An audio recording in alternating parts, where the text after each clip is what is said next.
ପିଲାମାନେ ଆଜିର ଭିଡ଼ିଓରେ ଆମେ ନବମ ଶ୍ରେଣୀ ସଂସ୍କୃତ ବହିର ପଞ୍ଚମ ଅନୁଚ୍ଛେଦକୁ ପଢ଼ିବା ଓ ତା'ର ପ୍ରଶ୍ନ ଉତ୍ତର ଆଲୋଚନା କରିବା। ତେବେ ଚାଲ ଆରମ୍ଭ କରିବା। ସଂସ୍କୃତ ଭାଷା ପ୍ରାଚୀନ ଭାଷାସୁ ଏକତମା। ବେଦାଃ ବିଶ୍ୱସ୍ୟ ପ୍ରାଚୀନତମାଃ ଉପଲବ୍ଧାଃ ଗ୍ରନ୍ଥାଃ। ଏତେ ସଂସ୍କୃତ ଭାଷାୟାମ୍ ଇବ ସନ୍ତି। अस्माकं संस्कृतिः संस्कृतम् आश्रिता। कथितम् अस्ति संस्कृतं विना संस्कृतिः पंगुः। संस्कृतिं विना ज्ञानीजनः अन्धः।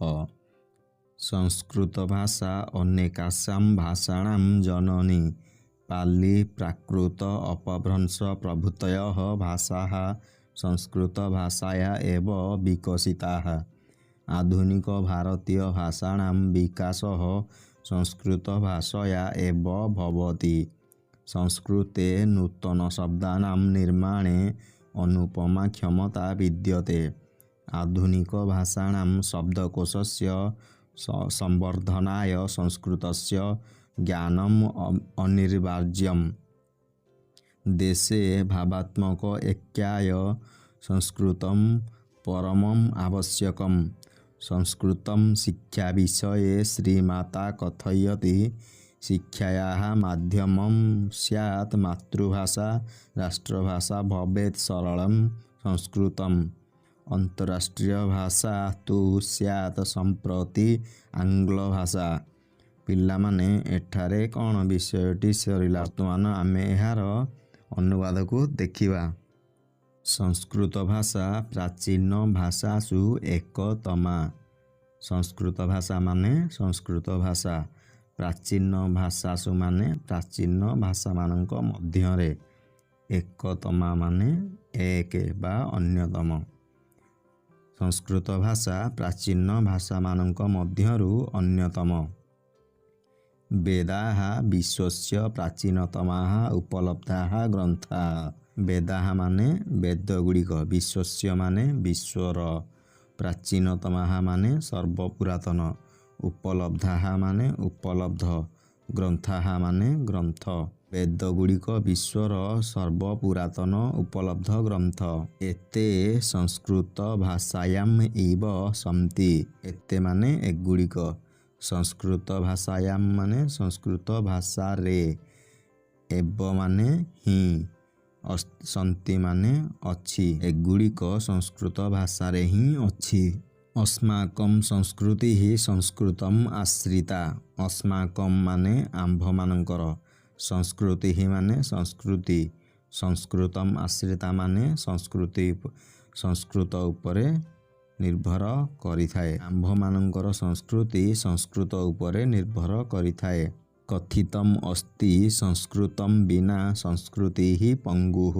कथितम् अस्ति माने कुहा जाइछि। संस्कृतं विना संस्कृत बिना संस्कृति ही पंगुः। संस्कृति पंगु सदृश। कुहा जाइछि संस्कृत बिना संस्कृति पंगु सदृश। संस्कृतिं बिना ज्ञानी जनः अन्धः।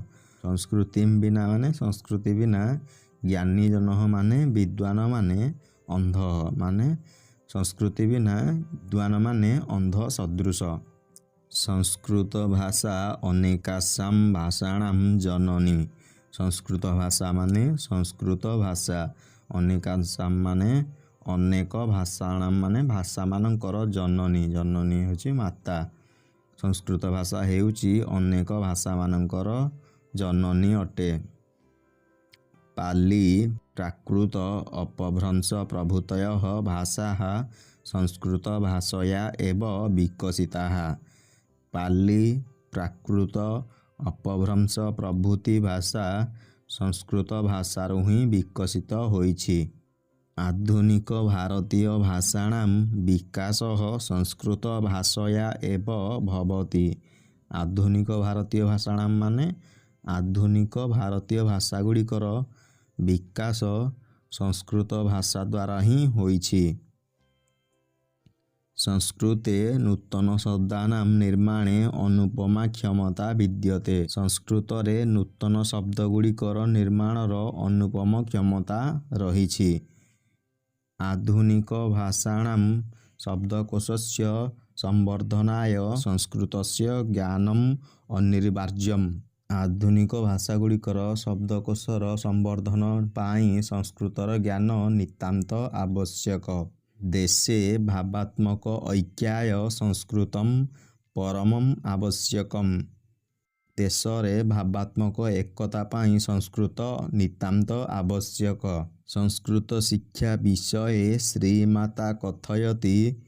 ସଂସ୍କୃତ ଶିକ୍ଷା ବିଷୟରେ ଶ୍ରୀମା କହିଛନ୍ତି, ଶିକ୍ଷାୟାଃ ମାଧ୍ୟମମ୍ ସ୍ୟାତ୍ ମାତୃଭାଷା ରାଷ୍ଟ୍ରଭାଷା ଭବେତ୍ ସରଳମ୍ ସଂସ୍କୃତମ୍।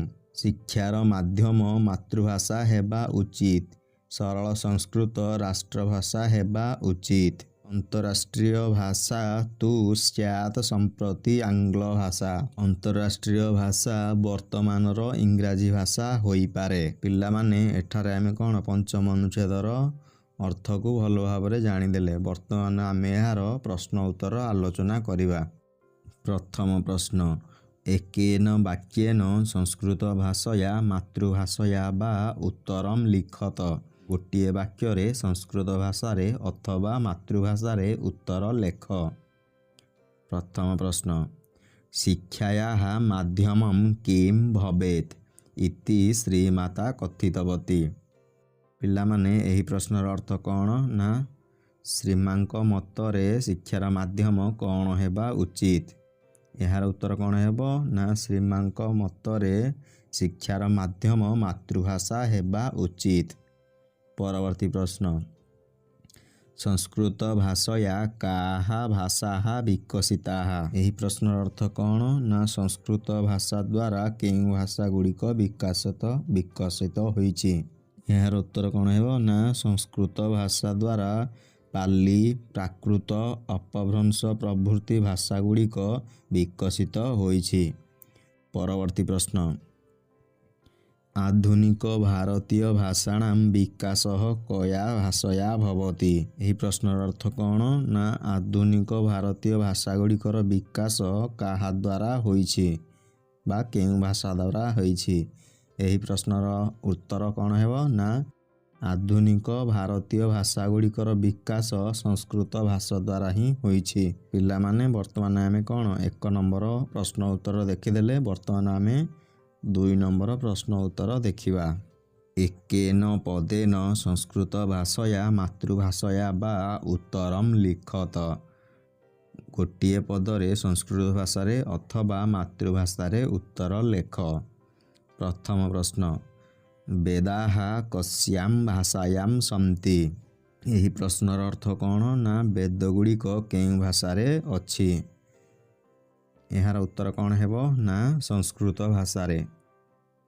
ପରବର୍ତ୍ତୀ ପ୍ରଶ୍ନ, ସଂସ୍କୃତମ୍ ବିନା କା ପଙ୍ଗୁ। ଏହି ପ୍ରଶ୍ନର ଅର୍ଥ କ'ଣ ନା ସଂସ୍କୃତ ବିନା କିଏ ପଙ୍ଗୁ ସଦୃଶ। ଏହାର ଉତ୍ତର କ'ଣ ହେବ ନା ସଂସ୍କୃତି। ସଂସ୍କୃତ ବିନା ସଂସ୍କୃତି ପଙ୍ଗୁ ସଦୃଶ। ପରବର୍ତ୍ତୀ ପ୍ରଶ୍ନ, ଅନେକାସାଂ ଭାଷାଣାଂ ଜନନୀ କା। ଏହି ପ୍ରଶ୍ନର ଅର୍ଥ କ'ଣ ନା ଅନେକ ଭାଷାମାନଙ୍କର ଜନନୀ କିଏ। ଏହାର ଉତ୍ତର ହେବ ସଂସ୍କୃତ ଭାଷା। ସଂସ୍କୃତ ଭାଷା ଅନେକ ଭାଷାମାନଙ୍କର ଜନନୀ ଅଟେ। ପରବର୍ତ୍ତୀ ପ୍ରଶ୍ନ, କିମର୍ଥମ୍ ସଂସ୍କୃତମ୍ ପରମ ଆବଶ୍ୟକମ୍। ଏହି ପ୍ରଶ୍ନର ଅର୍ଥ କ'ଣ ନା କ'ଣ ପାଇଁ ସଂସ୍କୃତ ଅତ୍ୟନ୍ତ ଆବଶ୍ୟକ। ଏହାର ଉତ୍ତର ହେଉଛି ଭାବାତ୍ମକ ଏକତା ପାଇଁ ସଂସ୍କୃତ ଅତ୍ୟନ୍ତ ଆବଶ୍ୟକ ବା ସର୍ଟରେ ଲେଖିଲେ କ'ଣ ଭାବାତ୍ମକ ଏକତା ପାଇଁ। ପିଲାମାନେ ଏଠାରେ ଆଜିର ଭିଡ଼ିଓଟି ଶେଷ ହେଉଛି। ଆଶା କରୁଛି ଭିଡ଼ିଓଟି ତୁମମାନଙ୍କୁ ଭଲ ଲାଗିଥିବ। ଏହିଭଳି ଶିକ୍ଷଣୀୟ ଓ ଗୁରୁତ୍ୱପୂର୍ଣ୍ଣ ଭିଡ଼ିଓ ଦେଖିବା ପାଇଁ ଏହି ଚ୍ୟାନେଲକୁ ସବସ୍କ୍ରାଇବ୍ କରି ପାଖରେ ଥିବା ବେଲ୍ ଆଇକନ୍କୁ ପ୍ରେସ୍ କରିଦିଅ। ପିଲାମାନେ ଏହି ଭିଡ଼ିଓକୁ ତୁମର ସାଙ୍ଗମାନଙ୍କ ସହିତ ଯଥାସମ୍ଭବ ସେୟାର କର, ଯାହାଫଳରେ ସେମାନେ ମଧ୍ୟ ଏହି ବିଷୟର ପ୍ରଶ୍ନ ଉତ୍ତର ଜାଣିପାରିବେ।